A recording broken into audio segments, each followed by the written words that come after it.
is choosing a convicted felon to advise him on public safety and the criminal justice system. Felon is a rapper who served 7 years in prison for armed robbery in the 1990s. Let's bring in Fox and Friends weekend co-host Charlie Hurd. I can't imagine why this sounds like it doesn't make sense to us. Charlie, your thoughts? It's insane, absolutely insane. Armed robbery of taxi cab drivers in New York City. Oh, you would wow. wonder, That's it crazy. does kind of make you wonder, does this mean that maybe we can arm the taxi cab drivers in New York City against thugs like this? But that does not seem to be the concern of the new administration. But honestly, if you step back and you look at sort of the bigger picture here, I think what this is I think that Zohran Mamdani is concerned about his radical left flank because he has spent so much time in the last couple of weeks hobnobbing with billionaires, trying to raise millions of dollars for his transition team. And he famously went and met with President Trump at the White House, had what appeared to be a pleasant meeting there. And I think he's kind of worried, and maybe rightly so, that a lot of his radical left-wing crazy supporters think that he has gotten a sniff of power and a sniff of money, and he's going to go try to jump in bed with a bunch of billionaires. And so he's got to throw something like this out here in order to kind of wink at them. Yeah, I can see that. That's not a bad take right there. I can see I'm still liberal, guys.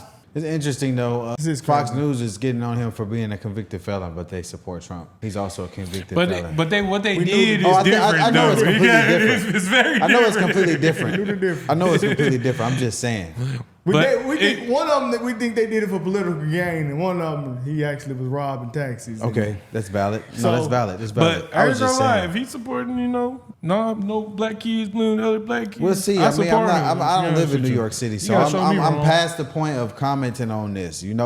Like if this is what they want, this is what they voted for. Who am I to say anything? But it does seem like even in the Carmelo Anthony case, when all of that rap sheet of that one guy, what's his name? That was- Dominique Alexander. Yeah, That's his name. That was crazy. The one that was supporting them and backing the family and doing all the press conferences. It seems like black people a lot of people was all good with that. So it just seemed like, I guess, if you commit these type of heinous crimes and then you turn into a black activist, it's all good. Yeah.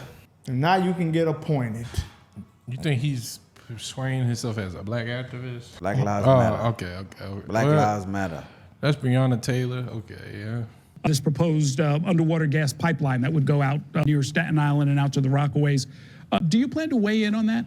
Look, I think you're on the record as opposing it. I'm on the record as opposing any new fossil fuel construction, and it's part of a commitment to taking on the climate crisis. And in a case like that, I mean, there's litigation, there's people who are really going to be taking sides. So as mayor, your voice will really carry pretty far in that conversation. Do you plan to be part of that conversation? I think I'll always make my thoughts clear as I have done now and will continue to do so. And I also look forward to the working relationship that I have with the governor, which is one that has been focused on the affordability crisis and how to deliver for New Yorkers. Has that been part of the conversation? Not as yet. No, the focus has been more on universal child care and the affordability agenda that I ran on. Mamdani, you got to read the latest thing. It's not a crisis anymore. You're killing your bread and butter affordability because you can't let go of your old fling climate. He sounds crazy, too. He's not in yet, and he's making promises because he's not actually having to govern until January.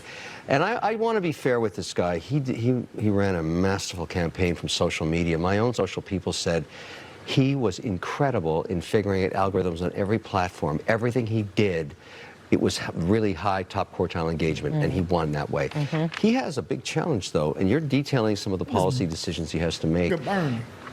This is not a country he's managing. He's managing a city with limited federal jurisdiction, limited state jurisdiction. He has to speak upstate to get stuff done or even get money.